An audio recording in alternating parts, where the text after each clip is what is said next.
Ora o mai leo la utala i le tā ua tele o le mea lena mātala noa i ma le fionga ia tautai o le tua sivi tanga loa, Eddie Wilson. E le ngata i le tā ua tele o le sao Samoa lo o lala ma papa au ia tunu i fafo. Ia.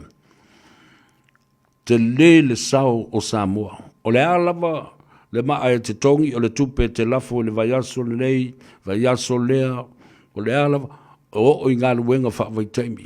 Te le tātou Foreign Reserve. Te le tupe. Nau whai atu rei. A le tala la wuri i o whonkoe ma kula epa ma Limogi la e tau langi le teimili nei. Whai mai wale i se tupe. Ai ata ia le teitei whono whai mai. O la kouanga ngā kalangoa whapenga ai le lau ke le maal malama le kere o kupe o loko leanga ngā lenga whai ngā kala se ma taufaaleaga i fua.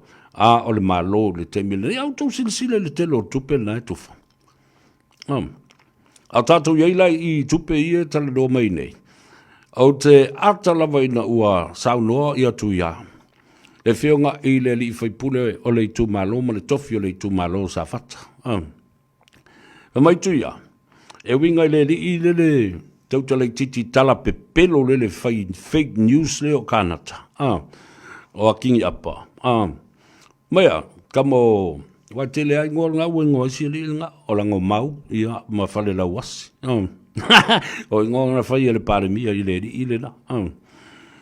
E na, fa mai ia se nara tuyatua, watching you severe from Salt Lake City, Utah. Yeah, while we're in Salt Lake City, Utah, fatalo fatu lo tua fine ya Doreen. Yeah, malana fa nau. Yeah, wal nau umana fa swafa la fionga ya ngaleai. Yeah, fatalo fatu ngaleai Doreen. Malole soifumria. Love to you, my dear sister, and the children as well. Istanbul, KV4 for my Mata has grown so much. Yes, my beautiful niece Mata is so beautiful. And she has grown. Saolele. O fale na wa manao. Po mano. Yeah, fatalo fatu. Watching you from Vaitongi in American Samoa, totili na yo tatuainga uso ma wo ma e masandi o paanga totino na ua anga i mai fo i na tutuila America Samoa talo fa lava. Yeah, like fo i mai la tala ile saunoanga le fionga ya tangaloa. Le te fono nupi fa. O lo lava le whaasoa le tunu u e se la le tātou external loans le ua tele ina mai ona tutongi. Ai mawhaifo i tātou lava internal loans. A tātou lava no ngā tupe whaaloto i whale. Ona whaatau i le valele. Ia, e na whai na whai paanga. Tele mea mwhai na whai. A le fo ta tala mai ele malo le avanua. E whaatino ai le whainga paanga matangata lau tele. Partnership with the public. Yeah.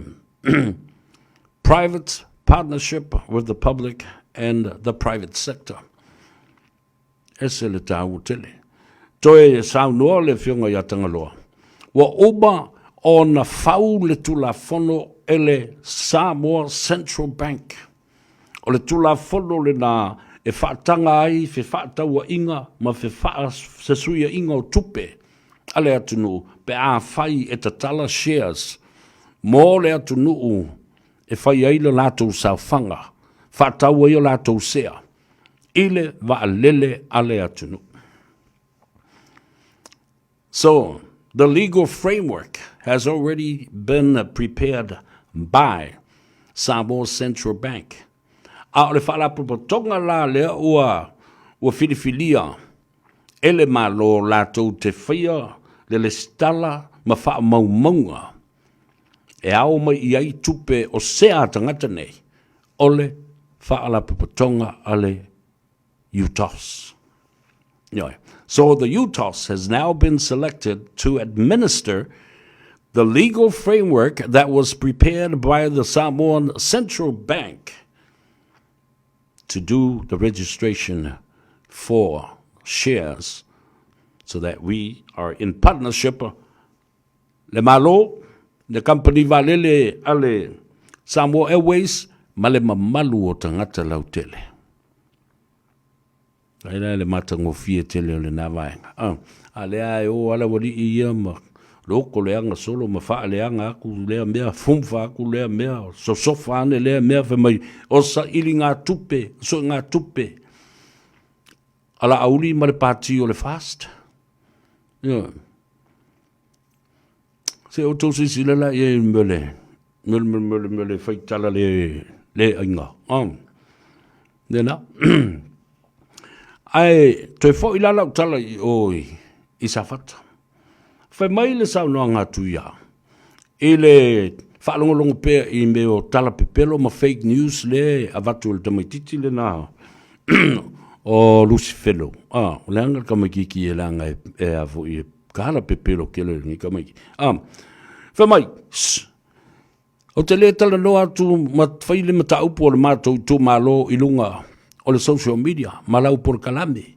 E le ai sau fe au, e te tautala i fua, i le pisinisi, a sa fata maon tangata ma le lato 10 miliona. Do you want to hear that? Can the man?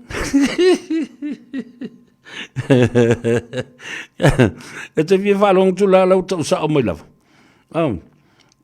Tu ese lo wisu ma pisinisi sa fata le ani sa fata o vili mai a oe ma tusi mai a te oe tu lei atu le matau. O lo walwalua oe o le aini au tala e whaia.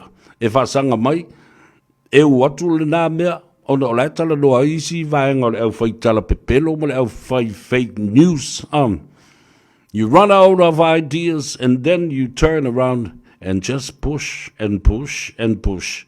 Alai pule lava sa fata, lo fatu langa, ia le latu le stala, ma le fatinoina, o le wha maunga tonu, o le lisi mai ngoa moni o tangata. I re ma whaida tu whaitu o le tupe mwhapena. Ioi, se i mai a le lei. Ioi, a le sau whi au, e te tau wala au waifua. Lau o umana tala no mai, ma sau no mai.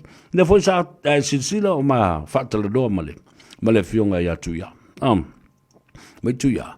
O le lei se fe au ma se pisingisi ele ngā kama kikele me whale nā wā lai ona ia nofo ma poloka mai. I lunga lana messenger ma langa Facebook. I le tui fitala no ia. E tele me o le whaavale valea i le whainga ona whasiri. Ai li marama lamba i se me tasi o Samoa. Nothing whatsoever. E o i tu la fono o Samoa. Le ai ma se marama lamba. Nau tu pēr tangata i e marama lamba i le wala au mai tangata whamula morsari. Sau ko kongi ma ko kupe. Whawai naru o atu mai lunga o le screen. O atu mai lunga kilipi o mea. I le whetangisi mai o tangata whamule mole ka ngaka. E mātou tupe whamule mole. Ioi. O le angal te maua inga. Le ua solo. A se i tutongi. Awa ia mai a malisiti lunga. O le au whainga o tupe tangata. Nai tangi maisi o tua fine. Fale nā tapu malua iwa masi ala whana. Ioi, vai la oi. Leo o tami milo ma inei e to lua le whana utama. Alua iwa ma fale nā tapu le whenga luenga inei. Ioi. O le mele tangata e anga leanga ma whai mea leanga i tangata na sola la ia lea malafi. Ai alu munga mai le ngutu. Na sa o tala al palemia. Munga mai pea. Ma o wou mai pea. E te o wou lava ma e munga muna mai. Ma e fale la wasi ai lava ina. Ma e lango mau ai lava ina. O tau uma ia leo whai tala pelo le ia nei. Ea. Ia le na. La uma wha malma la mātulu ma ta upule na. Ioi. O sao noa le tofi o le tu malo. O titi awhai mai ia le fionga le whaipule. Ma puni lo ngutu o uti toi tau tala mai fua i pisi nisi a sa fata. Vai atu le whaafonga mai. Nā la ia. E te tu fuolo wisu la wa o mana secure le tupe. Wa o mana whaia le tala noanga ma le fionga. Ai te alu e tai tafe mai ia lea la pisi ma lea la pisi. Fe mai ua whao ngā e la uni ma le fast ma le malo. Ia le 4 miliona o le tupe a sa fata. Sei sila ia ma le fake news. Toi fai ma le fake news ua ma liu whafo se ia te ropati. A te ia le na. Le fionga i le faipule o le tu malo. Si va ia i le meo le fake o le meo le news pepelo e fai le nei tamo i titi mai lato umane. Ia le nala ia. Ia o le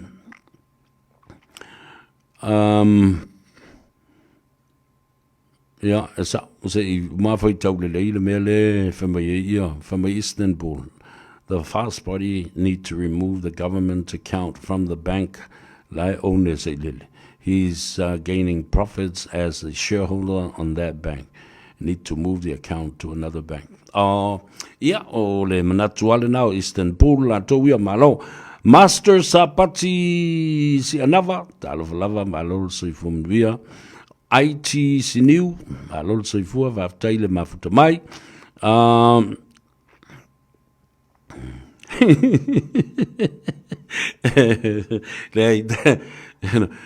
te whai atul tala sawa, he's as silly as a donkey. Yeah, le tātou atu i le. Toi fo i atul tātou tāpenanga lea, mo le tātou sisi ngā fua. Tu unga fotas ya mole silafia ya wole au mini va amai tuila manu litorina le war tapena mai ya taito amua o fia tau I vasaloa ya o tapena mai le tatu ainga I le tatu a fotasi le na mai salua I manono tai o le kiona sina ya o tapena mai ai le au manga la uli ia masangaunga le afioanga ia pia ia fatasi ai male tolo o tamauli ia mai le afioanga o sale longa ia male va muli loa o le va lea a leo o le aalo e leo ia male vaenga o le tine mu so 1 2 3 4 5 that's good enough yo o lima va tua mane ia tele le tatu ta longo whainga me le tai. Vaivai atu le... Vaivai atu le interview o la wali I o Limogi matkanka. Autwhatula tala vaivai atu. When I was looking at his face and the interview, o te taltonua I lava ina. Ina ua whai le tala lea. Ua lafo ai le lui a lauli. O le lui a le tangata ua whaia ina. He has felt defeated. There is nowhere else he can turn. Lafo lo ma le tala na. Vai ua whaia lauli. Sa ui o le mele e soa e ta ua le pule. This is no longer your case. This is a case with high public interest, and the stakes are high, and everybody wants to know exactly what happened to Tuau. It's a call of defeat. There's no challenge over there. Leise lui o iai. Le tango tau toso mai le palemia I lalo I le maulo lo le pu le te talo alo mai ai. E le valea le fionga le li palemia e sau ai lona tangata I la lo le maulo lo tele o le mea le wa toso ai le palemia. Ai fa fonga le tunu. O le tangi le pu mate o le amate. O le tangi a le tangata o le a maua peye fōringa mai nate loa. Ua maua o ia le tuli manu. He's cornered. He can't move anymore. Ia, te tilo la le la saune I tua samuetu. Le la maangalo mai nei samuelu I tua. E toi la langa a toa lava le mea le nei. e whamatalanga a Samuelu le la whai. Nā la whai lale nā, au te talo ai, mō le pui puinga o Samuelu malona whalitua. Ia. O wā o le mea tonu a lea le nā laia na pui puia fo i Samuelu, i le taimi lea sa su e ai. A wā foi, o iai mā salusalonga, e ono o le oti ia Samuelu. Ona ua tele mea ua whaamatala e Samuelu. E le whapea la o le loka so o Samuelu. Ma le ai maluanga o Samuelu, ma le ai aisa o Samuelu, ma mio a Samuelu i e whai. Ma whalpui pui so o Samuelu. Ona nā tia ai lea i nā o le ami o tonu, ma le tala sa o sa whai.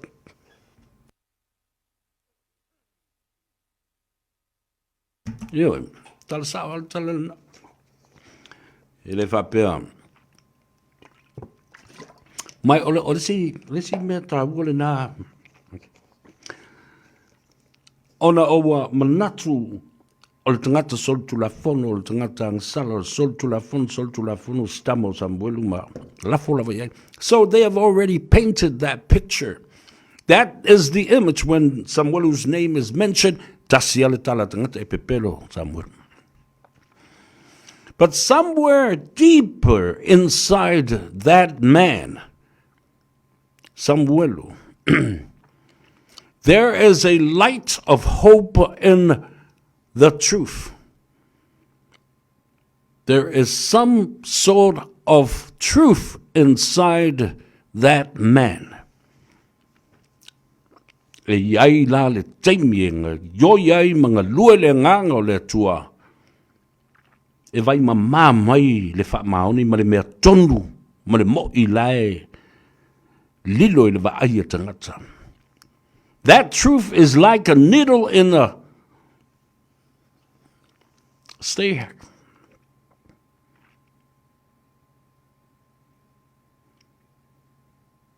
O si ta mai wha maoni ma le malama le nā lo tau ma whai pēr tangata e tinei. Ina ia aua ne I mumu tele a wai maua ai tangata ina ua malama le nā mea moni titi lava o lo o iai te tonu I nā. Ia le nā. Mea moni lava le nā o lea watu lai mai. Mai ta whewhe pe ana maua telefoni nei e sue. Ta whewhe pe ana maua le ta vale lea e sue. Ta whewhe pe ana mawhai o na whai la utalo sangwa atu awa o te loa e toi a matalolo le suanga le nei.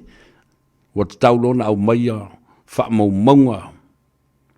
O ingoa o tangata wa teimi na whai ai telefoni I lunga o pou nei a telefoni Digicel and Vodafone. Yeah. Lea ia se si be maua lava I nā. O le taimi, o le tangata o nai le telefoni. You know, text messages, it will be printed out. Vaivai. Talo fai. Talo fai I le mea ua o iai.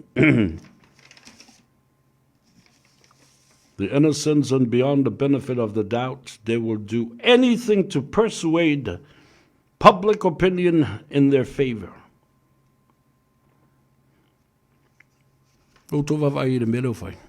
They have gone through the extremes to persuade the public opinion.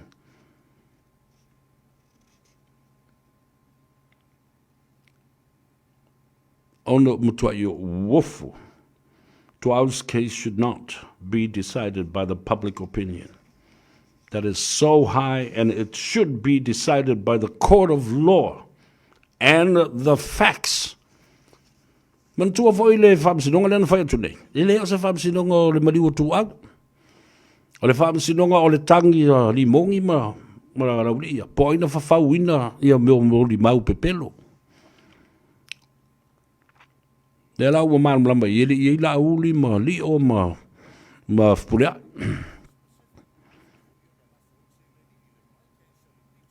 Lea la tātou o lola su e loa. To e whai a to i lo manatu. Sa te tau o na au maia le su enga lea na whai a li o la vea wha tau malama. To e wha a wau le su ina o le mata upule na. Awa o lai iai le recommendation i nā i le whai unga le su enga le nā. O lo iai le ingo le tangata. O lai au mai le whautuanga e o lo leo e pu e mai. Loka mai. Whai tau iai. Lana ai atau. Ele whaia.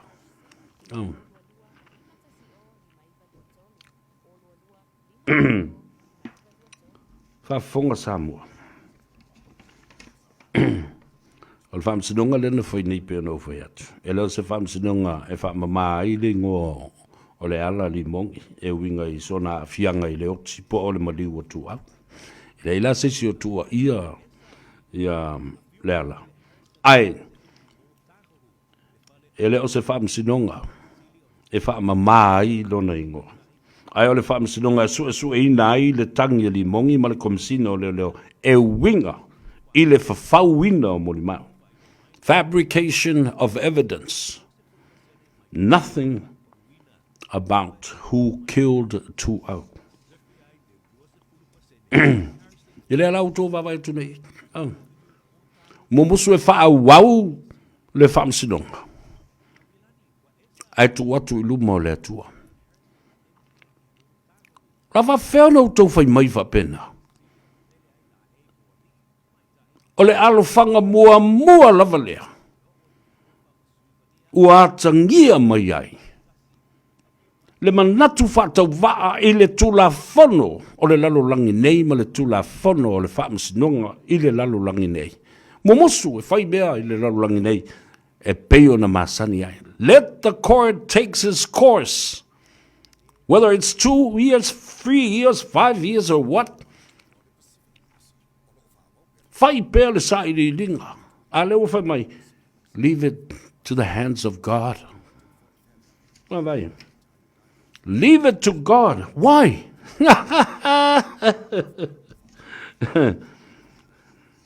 Only stupid and foolish people with the right frame of mind and common sense.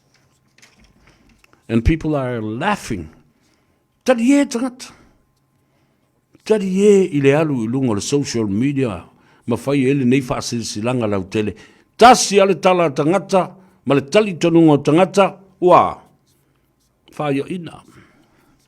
To i lalo. Pala ai. Ua au ngani i ala auli. Wha more i ala o fionga le palemia. Pea tu uia nei mea. That's exactly how it sounded like. And how we interpret that. Yeah. O le whawinga ina ma le whamtala ina le nā. A le wafo iatu. E le valea le palemia. E le tauto pepelo le palemia. Ma e le fia whaia le palemia se mea whapea. Le whafonga me le palemia. E le a ia le tō whāma. Ma whaama i te atu le whaatō whaala inga i lau whiong. E le a ia leo puata ma whainga. Ai te le atu le tō whaa le whionga le li palemia. Nau le ata le palemia. Le ala. Leo ua wala au mai e kiau.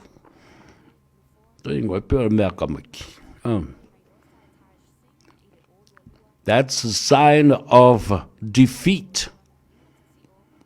That's the sign of wanting to hold the investigation. So se tangata e manatu ina iau fufi wha manungase le la langa ina o le whamsinonga le nei. Somewhere is wrong. Something is wrong there. O i la tōna. Nā tau te le mana na o ina ia wha wau pea. Pe 2 tausanga, 3 tausanga, 5 tausanga. The case should remain open to any other leads. Lea la, o iai ia, vaenga ia, manatua, o le mata upu lea, o le conspiracy to kill Lauli and Olo is real. It is real. Dangol statement na whai al tama leo Samuel. Mai la lesi vaenga le na, ina ia su e le mata upu lea. Fea le tavale. Fea telefoni. O atala no anga sa whai. Yeah. Tātou te le mo moe I le luida. Tātou te le o ese mai ai I le tau mawhainga le nei. E tuu I le atua. Pātua I o uofoa. Tātou o, tātou tala I vai whanua. I le ngangana peretani.